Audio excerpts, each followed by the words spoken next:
All right. Good morning, good afternoon, good evening, whenever you happen to be watching this. It is July the 31st, last day of July. Wow. Wow. This year is flying by so freaking fast. But that's what happens when we are accelerating into this conversion of timelines. We are moving, whether people understand this, whether they believe it, whether they study it and think that they know all the details. There is no possible way for anybody who is in this physical realm thinking that we are humans to fully comprehend what is happening. But those of us who have become open-minded and willing to hear what else is there, God, show me another way. We all feel that there is a quickening that is taking place. And even these words are used in the Course in Miracles, are used in the Bible. We're at a time where it appears that we're in the midst of splitting, in the midst of a bifurcation. The way that I understand it with just everything that I have experienced, just my own experience with the divine, as I ask questions, as I'm receiving guidance, is that humanity, we move in cycles, just like the weather moves in cycles. Humanity's ascension happens in cycles. And we are at the point where we have to make a choice. Are we going to ascend to another level of consciousness, which means just move to another grade, move from being immature humans to being more mature humans? It's very, very simple. The caterpillar has to go through a bifurcation. It has to split. It goes into a dissolving of the old, and then a new emerges, which we call a butterfly. You see that in everywhere in nature. The tree, you plant a seed, it becomes a tree. The tree then gives way to fruit, and the fruit brings more seeds, and the process starts again. Humanity is in that same place. It is time for us to move to another level. We cannot be a seed forever. We cannot be a caterpillar forever. We cannot be immature humans forever. So we are at the place that we have to make a choice. And the choice is really simple. The process is not easy. It's not easy at all, because the choice has to come with awareness. We have to recognize that we are divine beings who chose to have a human experience. That is the whole work of the spiritual journey. If one takes it all the way to its conclusion, which is to remember that we are divine beings. Once you remember that you're a divine being, you know that we're all equal. That's what maturing is all about. You recognize our equality. You recognize that we were all endowed with the same inalienable rights. Our founding fathers recognized this 250 years ago. They were completing a cycle. They were saying no to the monarchy. They were saying no to the way things had been done. That's why we started looking all those weeks ago on July, it was, I believe, July 3rd. And I started the first episode on this lesson was, I believe it was number 154. Yes, 154. From A Course in Miracles, we started looking at lesson 186. Lesson 186 is very simple. This is in the lesson. So the 365 lessons, lesson 186 states, salvation of the world depends on me. When we mature, as our founding fathers did, recognize, you know what, salvation of humanity depends on us. We can't continue to be here in Europe under the monarchy, being suppressed, being oppressed, being taxed to death. Really, they were just slaves, basically doing the bidding for the monarchy. And who appointed the monarchy? This is what's so amazing. When we enter into a journey of self-discovery, you realize that really we're all spirit. We're all created equal. We all chose to incarnate into different roles. Now, nothing wrong with picking different roles. Somebody's going to be the play the role of the king. Somebody's going to play the role of the queen. Somebody's going to be the servant. Somebody's going to be the chauffeur. Somebody's going to be play the role of dog, play the role of horse, play the role of the farmers who plow the land, play the roles of the ladies and the gentlemen of the court, or the people of the city. It's all the roles are absolutely beautiful, perfect, and they have to be diverse. Otherwise, it'd be pretty boring and we were all the king. I mean, what would we do if we were all king? Nobody would cook, nobody would plow, nobody would plant, nobody would birth the babies. It would be a very limited experience. But in diversity, we have an incredible opportunity for expression. The source of all that is can express all that it is through different beings, through different planets, through different worlds, different universes. The mind of the human, when we incarnate and we get pulled down in frequency, we get pulled down into the realms of fear, the realms of segregation, of diversity being a bad thing, I'm better than you are. When we move down into the realms of competition, we forget what we're here to do. As divine beings, we're supposed to be in collaboration. Well, what's the fastest way to stop the collaboration and move into competition is to begin the process of telling us that diversity is bad, that hierarchy is the way it is, that some have not.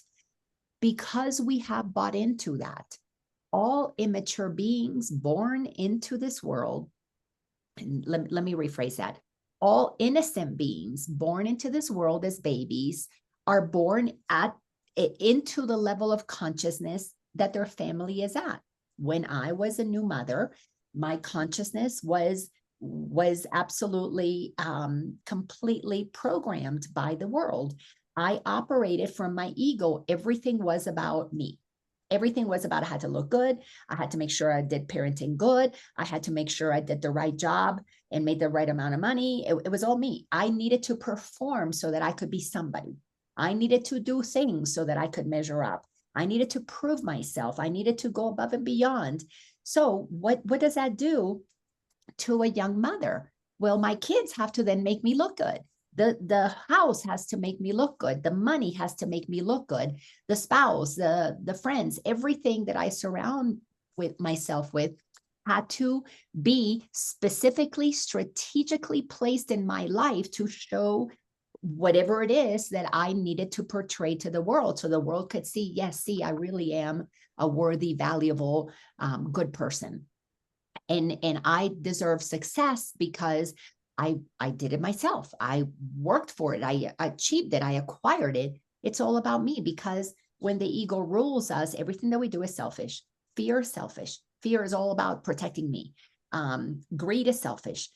Jealousy is selfish. Lying is selfish. All of those things are for the ego. When we begin to question our reality, and that typically happens in a very, really, it happens, I'm going to say two ways. One, you hit rock bottom and you decide, okay, I'm done with this. There really has to be another way, because there has to be curiosity. If you keep doing the same thing, expecting a different result, we have all heard that that's just being crazy. That's just insanity. But when you hit your rock bottom, then you decide, I'm done with this. That's why we cannot change the trajectory of an alcoholic, of an abuser, of somebody who is doing drugs, whatever, of a workaholic. You can't change their trajectory for them. They must come to the rock bottom where they say enough is enough. The other way is you have an experience. You don't have to hit rock bottom. For me, it happened to be with the death of my mother.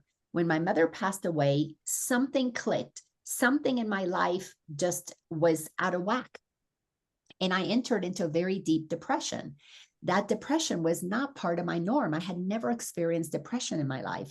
Yeah, I have had mood swings and days where I didn't feel as good as others, but I could never say that I was ever like clinically depressed, that I went down and I stayed down for long periods of time. So when I experienced that depression, when my mom passed, it was so out of the norm. It was like day after day after day. I just was in this space of apathy, and this space of I just didn't even know who I was. I was going through the motions. I had little kids. So I would get them ready for school. I would go drive the carpool line and I would get in line and I would drop them off at the preschool where my two boys used to go. And I remember the teacher said, Laina, are you okay? Just don't seem like yourself. And after weeks and months of the same thing, finally I was like, okay, something has to give. I had a conversation with a friend who said, all right, you're not so much just grieving the death of your mom. There's something else going on here. And I said to her, well, I'm starting to feel like this fear of death. And so she gave me a couple of books to read. The first book she gave me, it was called Into the Light, and it was about a woman who had a near-death experience. She had gone into the hospital to have surgery, and she died on the hospital table. They declared her dead, but she actually had a moment where her body died, flatlined, but she left her body and she encountered the divine. And she had grown up indigenous. Let me see, was she Canadian or American? I can't remember now, but she had grown up indigenous. And it was at a time, this was back in the 1940s or 50s when she was born. And it was part of what the government did. They took all the children from that particular indigenous community and they adopted them out to Catholic families. And these Catholic families raised these kids, and she grew up, then was raised after, I think she was already several years old. So she already had memories and knowingness of her indigenous upbringing, but then she was converted into Catholicism. And she was taught about this God she was supposed to fear, but she grew up indigenous, grew up one with nature. There wasn't a God, there was creator, but creator wasn't everything. So it affected her tremendously. Not only that, being pulled away from her family. So when she is on the hospital room table and she dies and she meets God, God basically says, there is no, creator. What you were taught as an indigenous child, that's the truth. Everything is connected. Everything is one. But you have been raised to believe, to fear me, and there's no reason for you to fear me.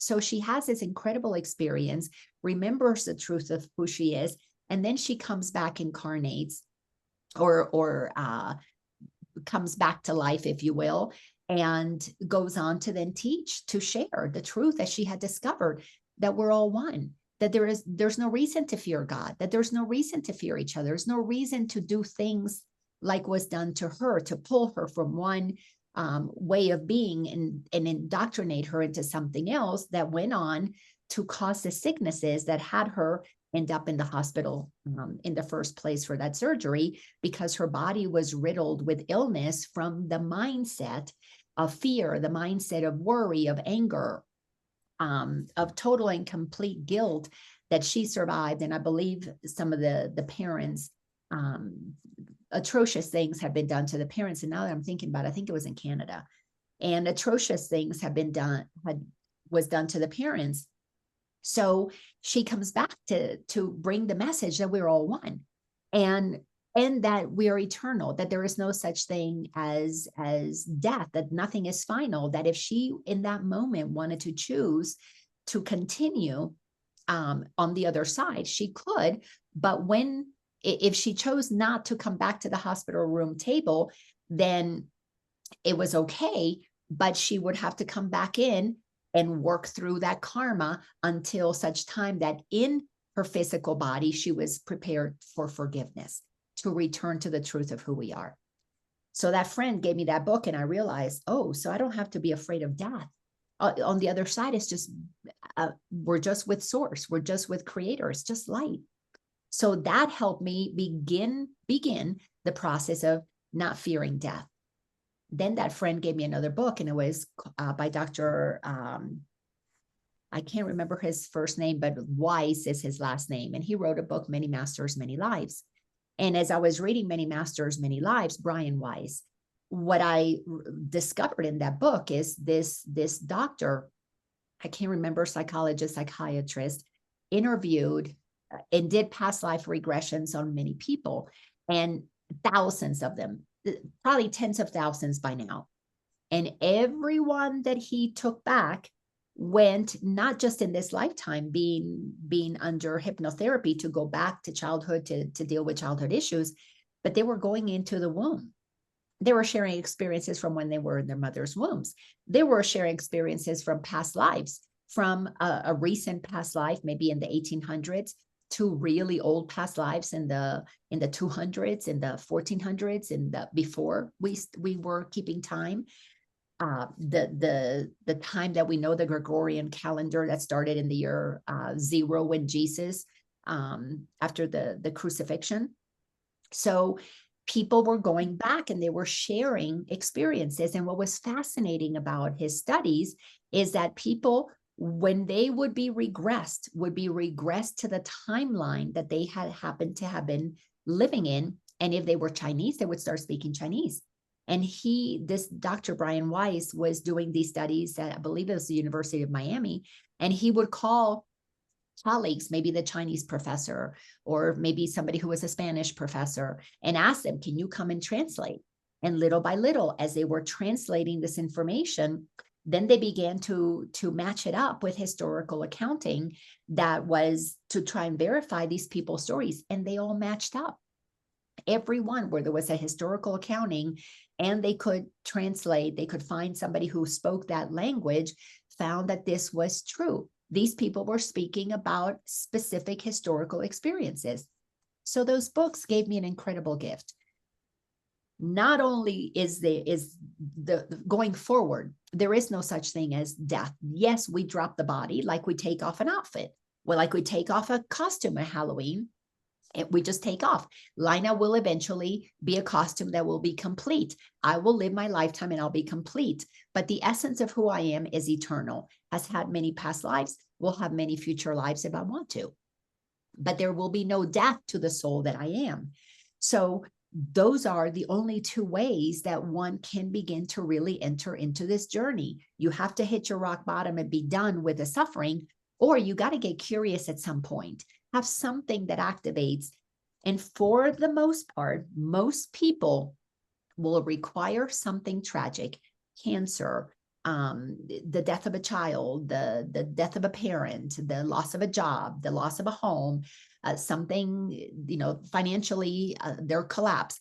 Something typically moves us into becoming still enough so that the ego mind can stop thinking it knows everything. Because that's really the only thing that keeps us in suffering, is we think we know everything. We think we know the way out, but we only know the same way they got us into the mess that we're in. If we knew the way out, we would avoid the mess that we're in. But because we listen to our own program mind that is programmed based on unconscious awareness, we're not conscious of all the limiting beliefs that are in our mind. We're not conscious of all the fears, of all the lies that have been programmed into our minds. The biggest lie being that we're not one with each other, because we've been told that we're not one with God.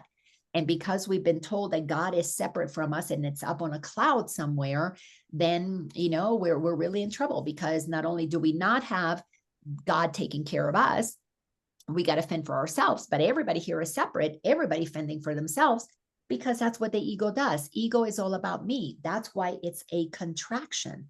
The deeper we go into our own selfishness, the further apart we are from everyone else. And the more we move into a small sense of self. And when you move into a small sense of self, there's only two ways you can show up. It's like a coin, two sides of the same coin. You either will become a victim. Poor me, look at everything that's happened to me. And if you become a victim, then you are going to also become a bully. And people like to tell me all the time, a victim would never be a bully. Yes, victims are vicious. And actually, one of the people who expands a fair amount on that is Byron Katie's work. Victims are controllers. Victims want everybody to feel bad for them, meaning they want to control everybody into lowering their frequency. And a victim, somebody who is abused as a child, and we can say, victim, yes, victim. We don't want that to happen. We really, truly don't want that to happen. But that victim, because they're selfish, they're going to do everything they can to protect themselves. And over time, they will become quite vicious. And the viciousness shows up in one of two ways. When you start understanding truth, everything gets simple. It's always one or two ways. It's either you're an ego, or you're aware that you are divine and that's what you operate in. If you're an ego, you're either a victim or you're a bully. If you're a bully, a victim, you're going to show up in one of two ways. You're going to show up as aggressive, which is what most bullies are, very aggressive, or you show up as passive aggressive. I had no idea until I began to do this work, until I began to coach people, that some of the most vicious people I actually worked with were really nice people, but they were passive aggressive bullies. Because they had been hurt, they would be very passive aggressive, meaning they would not, like people would ask him questions. Oh, they wouldn't answer the question. I'm not good enough to give you an answer, but they had the answers all along. They would show up in gatherings and friendships and with family, and they would be very manipulative, but quietly. They would do things to set things up, but very quietly, because passive aggressiveness is an egoic characteristic. When we begin to do the work to discover the truth of who we are, we must look at the way that we were victimized. We have to do that, because as we begin to recognize that it doesn't matter where you are on your journey, if you're an abuser, any adult person, let's just say anybody in their 30s, 40s, 50s who is wanting to change things, they're operating as a bully in one way, aggressively or passive aggressively. If they're doing it passive aggressively, they call themselves a victim, but victims are manipulators. And so you've got to understand, where did I become a victim? Where did this start? And it's always, always, always, always going to go back to childhood. In childhood, we could have had the most wonderful parents. And this is a trap that so many people who enter therapy, or who enter, I'm going to say more specifically, the spiritual journey. People enter therapy because they want to deal with a problem. But many people enter the spiritual journey because they're done with problems. They only want the good stuff. They want to connect with spirit. And they do a lot of bypassing. They bypass the inner child work because they just want to get to the good stuff. They think, oh, I'm just going to come up here and hang out here. Well, you can't go up there. You can't bypass. And that's what spiritual bypassing is all about. Pretending that I'm all love and light and unicorns, and I don't want to look at any of the dark stuff. We have to look at the dark stuff. And the dark stuff doesn't have to be horrible. The dark stuff doesn't mean your parents abused you, or you were raped, or you were molested, or you were abandoned. It doesn't need to mean that. The kind of abuse that we have to look at is the abuse that we inflict upon ourselves. In childhood, when we're not receiving the love, the attention, the care of even a well-meaning parent, because they're busy going to work, because they're busy doing their own thing, because maybe they're busy with the other siblings, anything that is experienced as I'm not important to you. A little kid that at 2, 3 years old possibly is told no by the mom or the dad. No, I can't take care of you because I'm taking care of your brother, your sister right now. In that instant, that there is a moment where we feel I don't matter, we begin to solidify our egoic sense of self. There's something wrong with me, is what the ego tells us. I'm not lovable. I'm not good enough. So whether it is horrendous physical abuse, emotional abuse, psychological abuse, all the way to something absolutely benign, but we feel rejected. We feel that we are not being honored. We feel that we're not being loved. We feel that we don't matter. It is inherent in every child to come in knowing that we matter, because we all come from source. We come directly, like the gal in the book, Into the Light, and I cannot remember her name, but when she was born into that indigenous area, if she was born into the Catholic upbringing, she came in innocent. She came in knowing that she was a bringer of love and light. She came in directly from the source to express itself in a unique way. She would have known, yes, of course I matter. And whether it was with the indigenous people or the Catholic people, if she experienced a moment of rejection, and again, it doesn't have to be a mean-spirited thing by the parent, in that moment, she begins to believe, I'm not who I am. That is to abandon ourselves. I'm not the loving being that I am. I'm not the light that I am. There's something wrong with me. The ego begins to tell us that lie. From the get-go, there's something wrong with me. I'm not lovable. I'm not good enough. I'm not wanted.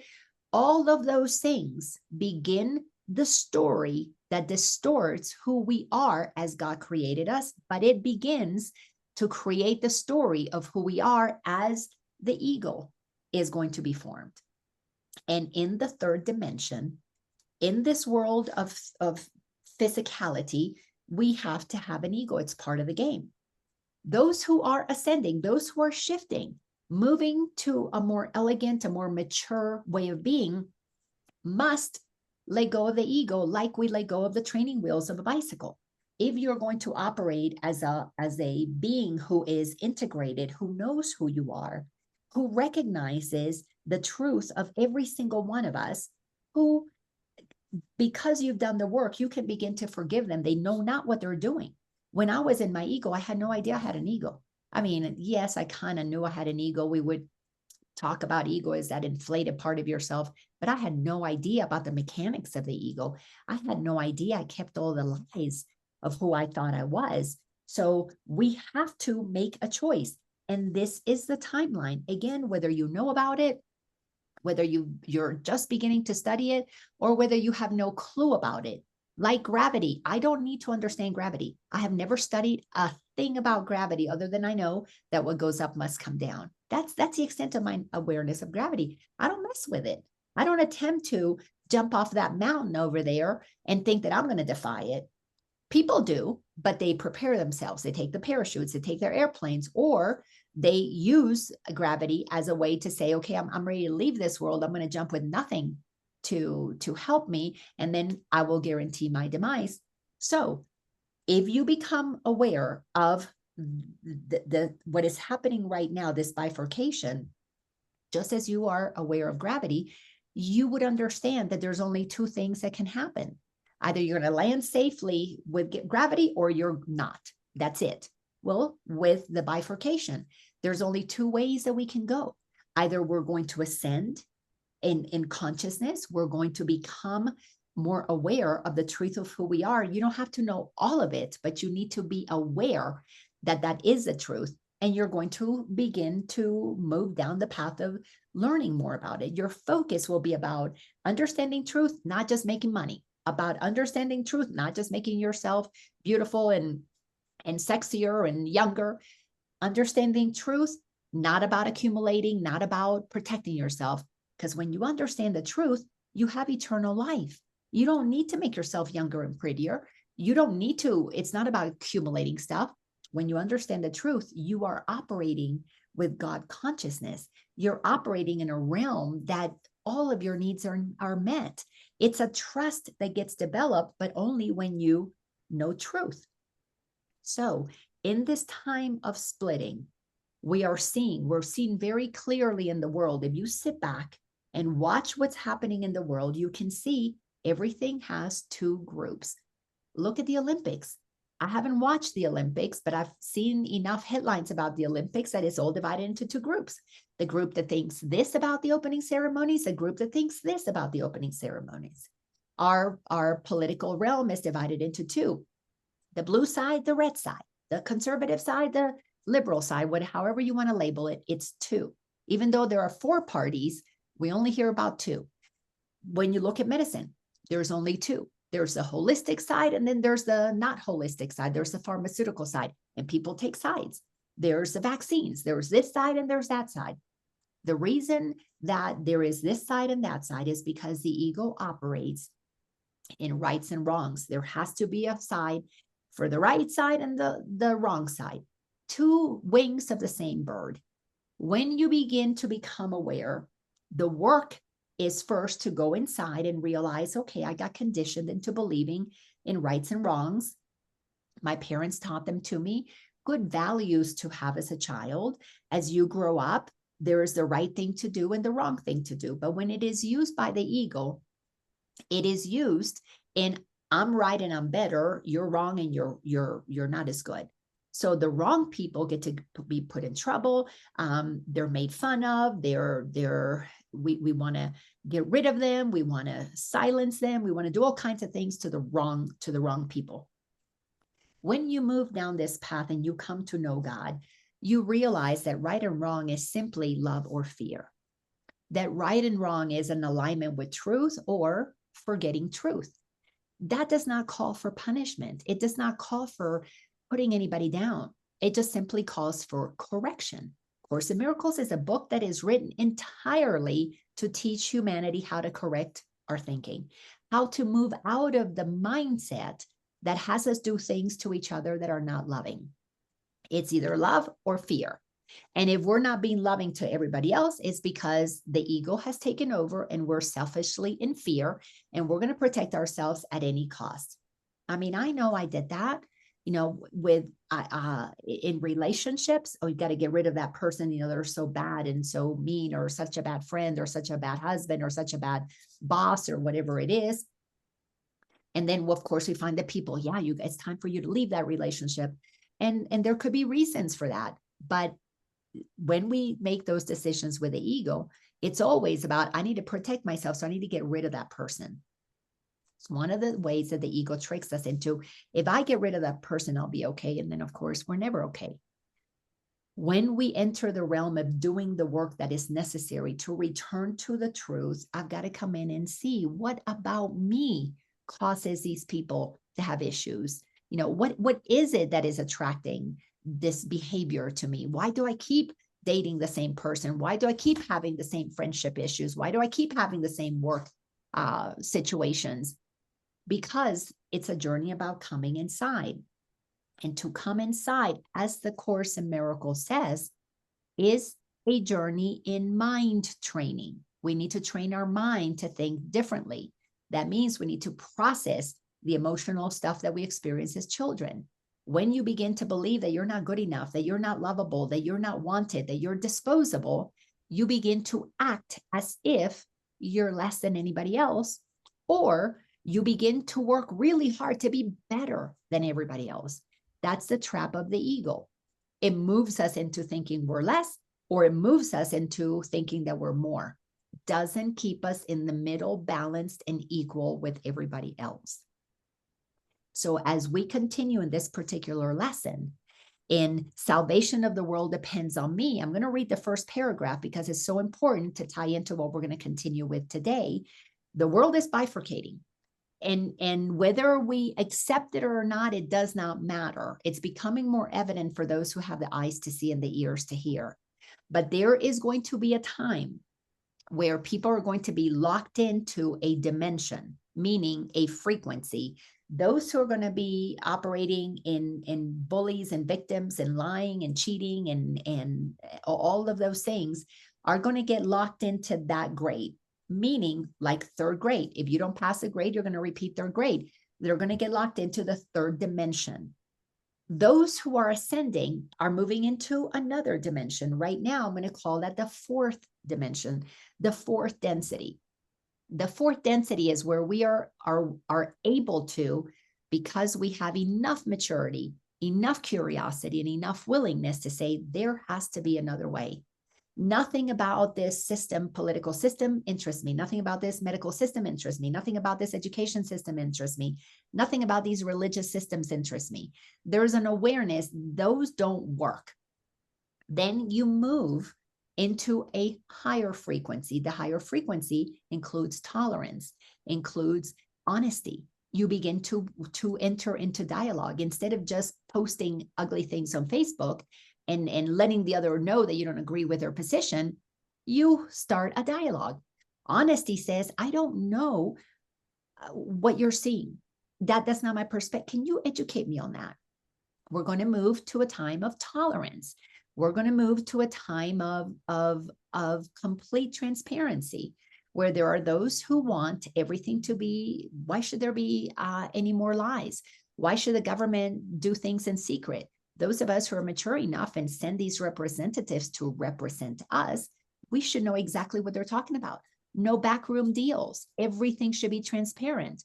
We want to see exactly where do our tax dollars go. We want total and complete transparency. There's a group that wants secrecy. We are going to be dividing. We are moving into different experiences. And here's the thing. Again, whether people believe it or not, it doesn't matter because it's going to happen. As we shift into different frequencies, when you understand quantum physics, when you, and I don't understand it fully, but I understand enough to know that everything, because there is no such thing as time, Course in Miracles has helped that become very clear to me, that time appears only because we have broken life up into time. We decide birthdays. If we didn't celebrate birthdays, we'd always be, newborns. If, everything is divided into specific times, the clock. God did not create a single clock. God creates a world that revolves. And who says that revolving should be one day? What if revolving is 3 seconds? And we can live longer years because, we're only moving every 3 seconds. So we actually will live till we were, 54,000 years. Time is made up. We made it up. And are there convenient things about time? Yes. If I said I'm going to meet you at 3:00, it would be good if we're on the same timeline so that we can meet there at 3:00. But if we don't agree on the time, well, then we're going to have to operate from telepathy. Oh, I'm ready to meet you for coffee. Then you know it. Then I connect with you. But until we get to the point that we operate on telepathy, we're operating on time. And while we're operating in time, we need to understand timelines. We are shifting. People are going to be living in the world of their own frequency here on the planet with people in a different frequency, and we're not even going to run into each other. Most of us, and I'm going to say all of you who are on the call today, because we're about the same age group, or pretty close to that, we all know that when we were growing up, there was this side of the tracks and that side of the tracks, and we hardly ever saw the people on the other side of the tracks. Well, that's what's happening. We're going to see people who are going to move into collaboration and cooperation and are going to do things that are going to be for the greater good of all because they understand equality as God created us. And then there are those who are going to be on the other side of the tracks. They're going to be living in the world. They're going to be right here on the planet, but they're going to want secrecy. They're going to want lies. They're going to want controls. They're going to want taxing and taking as much as they can from others. And then there are those who are going to say, no, we don't want to be taxed. We don't, these are things that are against the Constitution. Our founding fathers did not want our incomes to be taxed. They left the kingdom of the monarchy because they did not want to be taxed. They wanted to operate totally, completely. If I make it, I keep it. It's mine. And what's so beautiful is that when we make it and we keep it, then we use it how we want to use it. When you feel like you're operating in equality, then there is absolutely no need for haves and have-nots, for the 1% and the 99%. So in lesson 186, it starts with the title, Salvation of the World Depends on Me. Here is the statement that will one day take all arrogance away from every mind. Let me keep reading. Here is the thought of true humility, which holds no function as your own, but that which has been given you. It offers your acceptance of a part assigned to you without insisting on another role. It does not judge your proper role, but acknowledges the will of God is done on earth as well as heaven. It unites all wills on earth in heaven's plan to save the world, restoring it to heaven's peace. In that first paragraph, we are being told, if we accept it, salvation of the world depends on me. And went to, what does that mean? And we discovered that it is God's will. And God's will states that we are all created equal, that we're all brothers and sisters, that we're all here to love one another. If we're operating here where I'm living in Colorado, we've got the cottonwoods. It's the equivalent of pollen in Georgia. And I have those seasonal allergies. So excuse me for that. So when we understand God's will is that we remember who we are, that we're all one, that we're all loving beings, that we understand that love, joy, and peace is simply our natural state of being. If we're not experiencing love, joy, and peace, then we are thinking with the ego. That's it. Very simple. You're experiencing this consistently, or you're blocking it with thoughts that you are believing. So it goes on to tell us that in true humility, wow, I'm supposed to be in love, joy, and peace. In true humility, not I get love, joy, and peace, but you don't. I deserve it because I've been studying the course, or I've been studying these teachings, for 50 years, and you don't. True humility means that all of us, from the tiniest of newborns, even unborn in the womb, are just as much the essence of the creative source as is one who is going to the grave. And if we begin to treat everybody as equal creators, powerful as they are, and accept that that's the truth, we're all the same way, then salvation of the world would be a given. And salvation of the world means I wouldn't be attacking anybody else because they're my brothers and sisters. I wouldn't be judging anybody else because they're my brothers and sisters. I wouldn't lie to anybody else because they're my brothers and sisters. And they are my brothers and sisters because we all come from one essence, the creative source. This is why Jesus told us 2,000 years ago, do unto others as you would like done unto you. And it told us, judge not lest ye be judged. So when you're judging somebody else, you're sharing that thing in you that you're judging about you. So there are so many things that we have to question. We have to correct in our minds. This is a course in mind training. Our mind has to be trained to think rightly with God, not wrongly how humans have distorted truth and used it with their ego for selfish reasons. So the government, which was supposed to be specifically here in the US, designed by the people for all of us to serve, for the people, by the people, for the people, all of these things were supposed to be done by us. There were never supposed to be career politicians, not at all. Because when you enter into something as a career and the ego says, oh, this is how I'm going to make my money, this is how I'm going to get my power. Because the ego is naturally selfish, they're not going to be thinking about the people. They're thinking about what they need. They'll tell the people what they want to tell the people to get elected, but then they stay there to do what they want to do. That's what selfishness of the ego contraction is all about. It's never for the greater good. If it was for the greater good, they would have term limits. If it was for the greater good, everything would be transparent. If it was for the greater good and the people don't want wars, there wouldn't be wars. But it is not for the greater good because it's for the greater me. That's what the ego does. It's all selfish. So here, if we understood the truth of our function and in humility, we would accept it, we would unite all wills on heaven and earth because it would all be part of the plan to save the world. We would all be focused on what can we do here collectively to ensure that this is a wonderful place for all beings, for myself, my children, my great-grandchildren, all the beings that will come from my lineage and yours.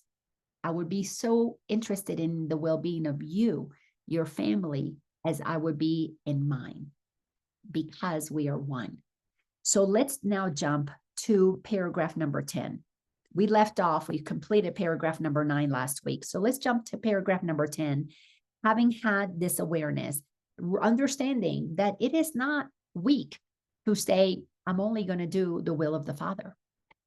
When you understand who the Father is, if you're doing the will of the Father and you're afraid of the Father because you come from a Catholic background or you come from a background where, maybe you had been abused by the church or you had experiences that were not loving in any religion, you couldn't take what it says in here and accept it with humility because you have to do your inner work. You have to work through all of the ways that you were wounded, look at how you've been lied, and then restore yourself to truth so that you can graduate. Instead of being emotional, you can become one who can respond to situations appropriately.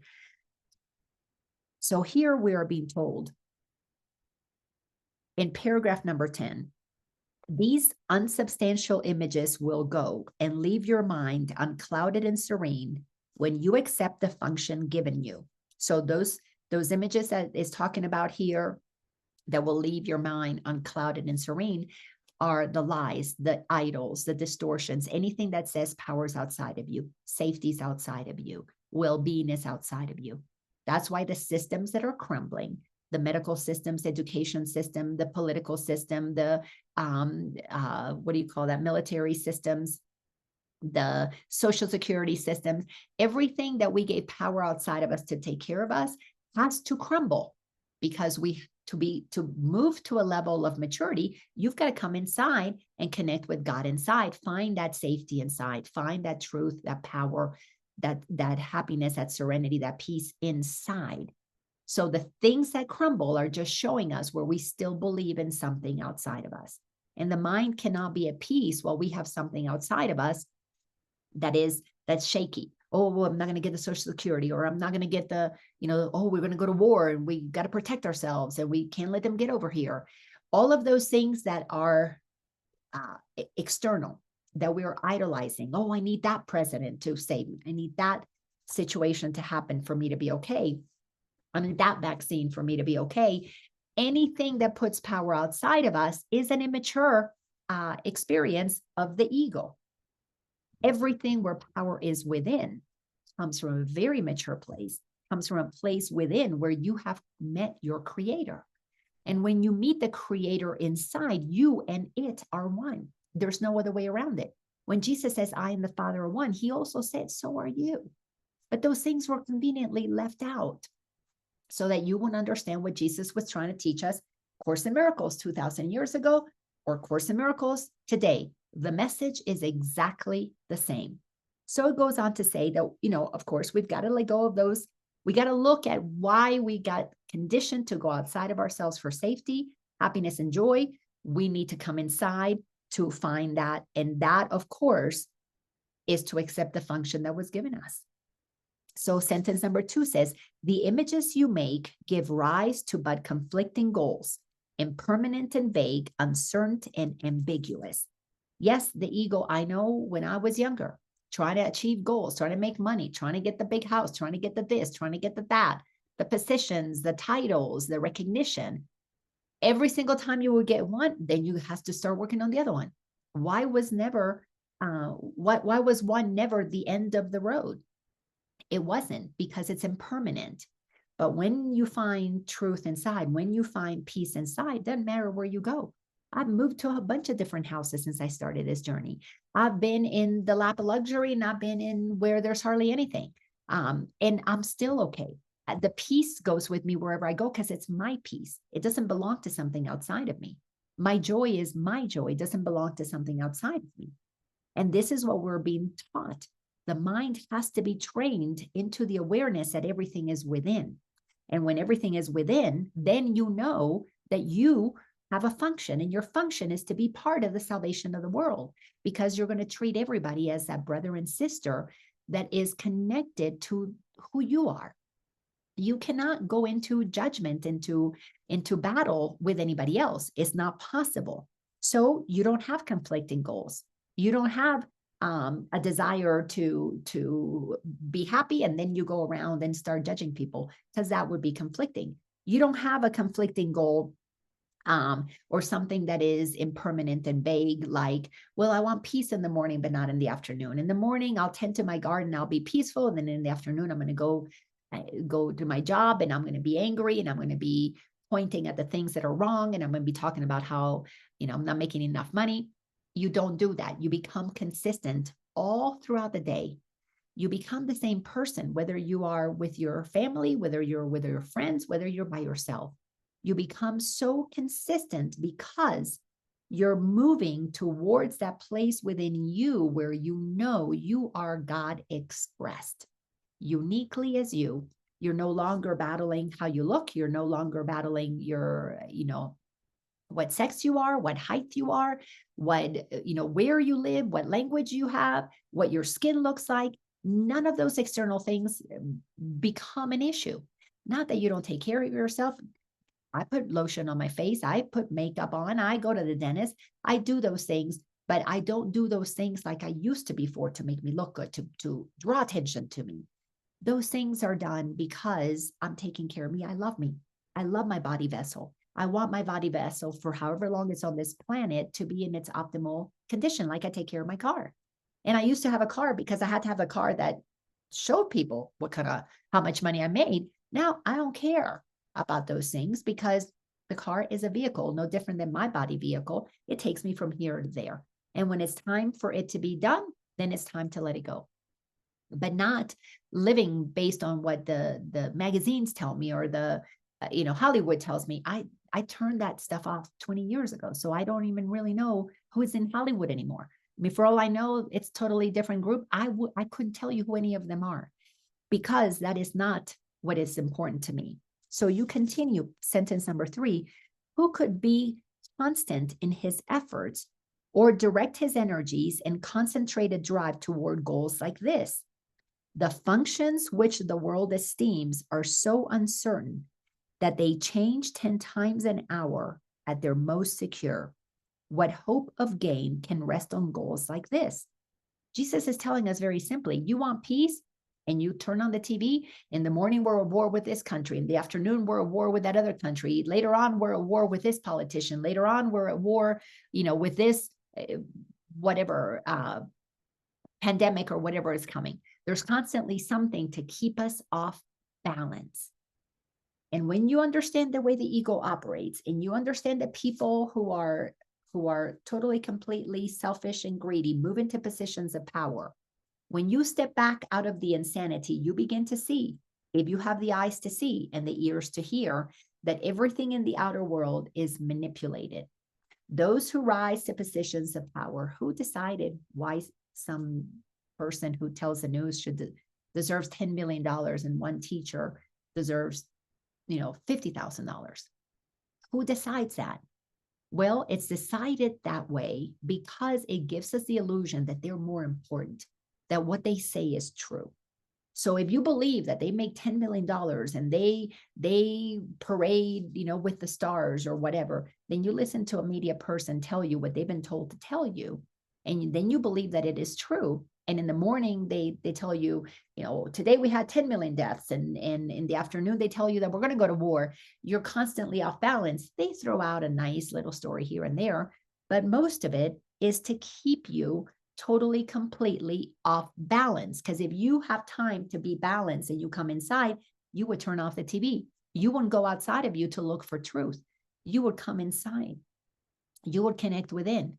You would connect with those that are at the same frequency. You would begin to find the news directly, not given to you through a commentator that is paid to make it activate an emotion in you. Instead, you would get the truth as a fact. But the world is not operating like that because the world has been inverted. The world that we have been taught to believe in is a world where we're here at the bottom and there's only the 1 or 2% that know the truth. And by gosh, they get to tell us exactly what we need to know because we're down here, we don't know anything.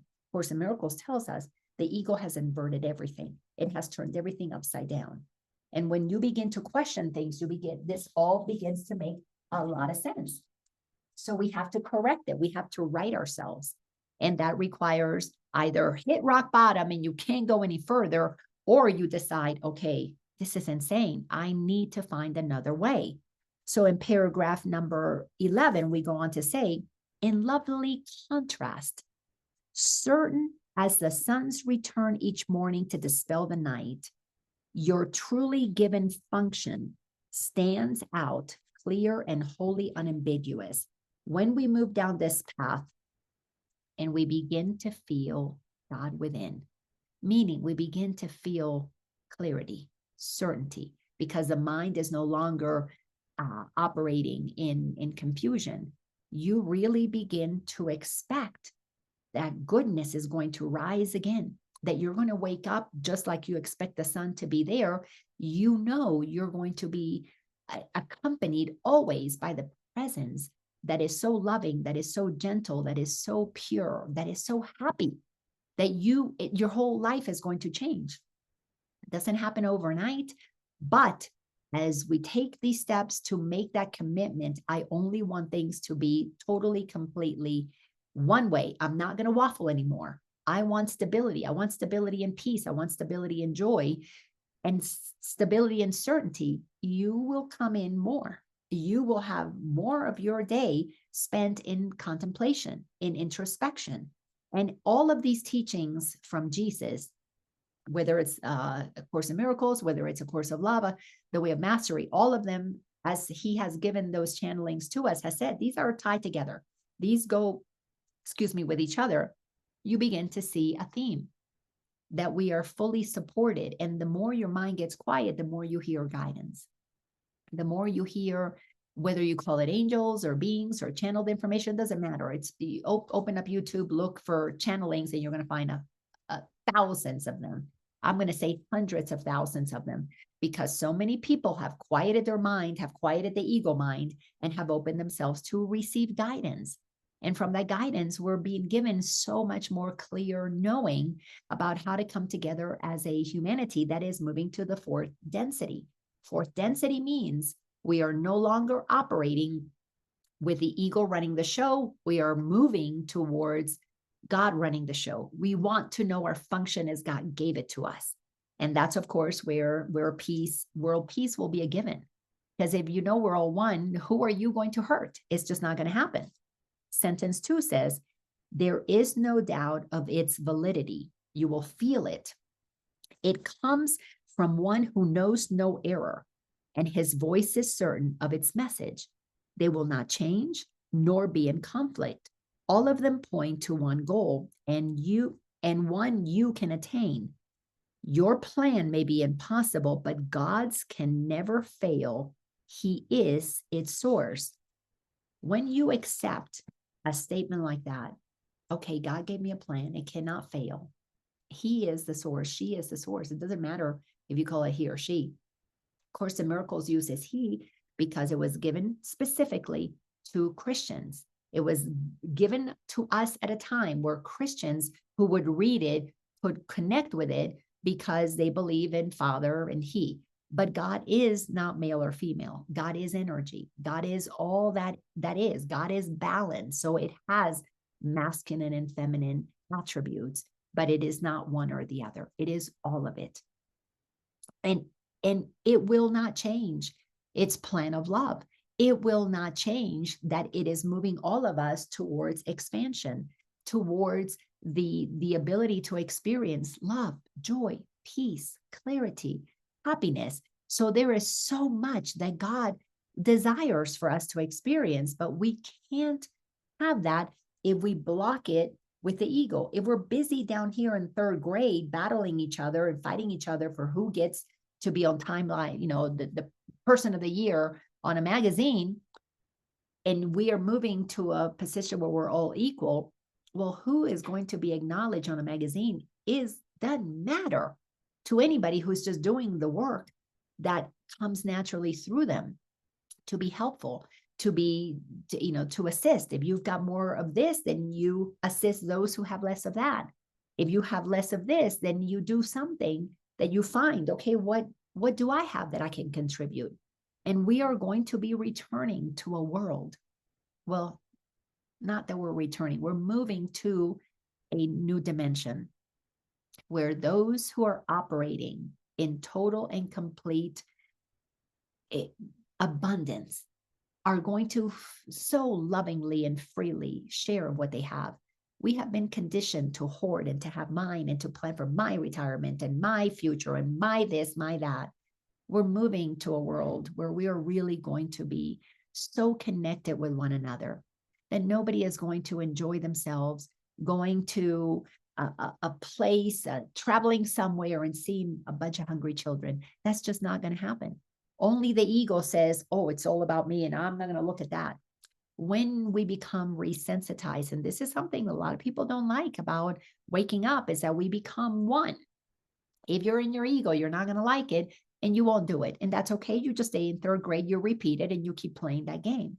But when you begin to realize that we're all one, something happens within you a compassion, a kindness. We're not going to save all the children. We're not going to stop all the hunger, but we will not contribute to it. We will no longer participate in anything that adds to that. You will become so conscious of everything that you do, and you will want only goodness to emanate from anything that you are contributing, whether it's your taxes, whether it's your time.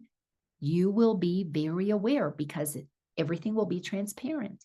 You will no longer buy the foods that poison bodies. You will no longer buy the cheap clothes that are sewn in sweatshops where children are hurt. You won't be able to do that. You'll become so mindful and so conscious. At first, it seems daunting, but later on, it becomes so clear that in our awareness of our oneness, the salvation of the world will depend on us. We have had many beings throughout the many decades, millennia, attempting to tell us what it is that we need to do to correct. But the ego kicks in, the ego comes in, money, power, and then things collapse, and then we start all over again. Well, the time for collapse is upon us. The old is collapsing, but not to be repeated by those who no longer want to play at that level. These are truly exciting times for those who are aware of the truth that sets us free. But you have to have the willingness, you have to have the humility to say, all right, I'm tired of being right. I'm tired of battling. What is this other way? And those who come with that level of humility and willingness to really look at another way are only going to discover the peace that passes all understanding. You cannot understand it. You have to feel it, but you can't feel it until you clear your mind from the conflicting thoughts. And to clear the mind from the conflicting thoughts, you got to go to your childhood. Where did you pick up those lies? Where did you pick up that conflict? And then remember that you are as God created you, always will be. Whether you believe it or not, it doesn't matter. When we all die, have the death experience, and we're on the other side, we'll go look back and go, oh my God, all that suffering for nothing. Well, for something, it taught you that you're done with that. So those who want to learn through joy, this is the time for us to make that choice. And those who want to continue to learn through suffering, they're allowed to. They're powerful creators creating their own experience. So with that, we complete today. And my goodness, we will get through this lesson whenever we get through this lesson. There's no rush, no hurry. All so much fun. So unmute yourselves if you have anything you want to share. Otherwise, we will just come back here next week. And I will post them on my Facebook channel, but they're all on my YouTube channel. Thank you all for being here. Love you all. Thank you. Thank you. Thank you, sweetie. So good to see you, Cherie. Thank you. And by the way, I will be sending a text to make sure that everybody who wants to be on that text for these reminders, stay on it. Anybody who wants to drop off can do so. Take care. Bye-bye.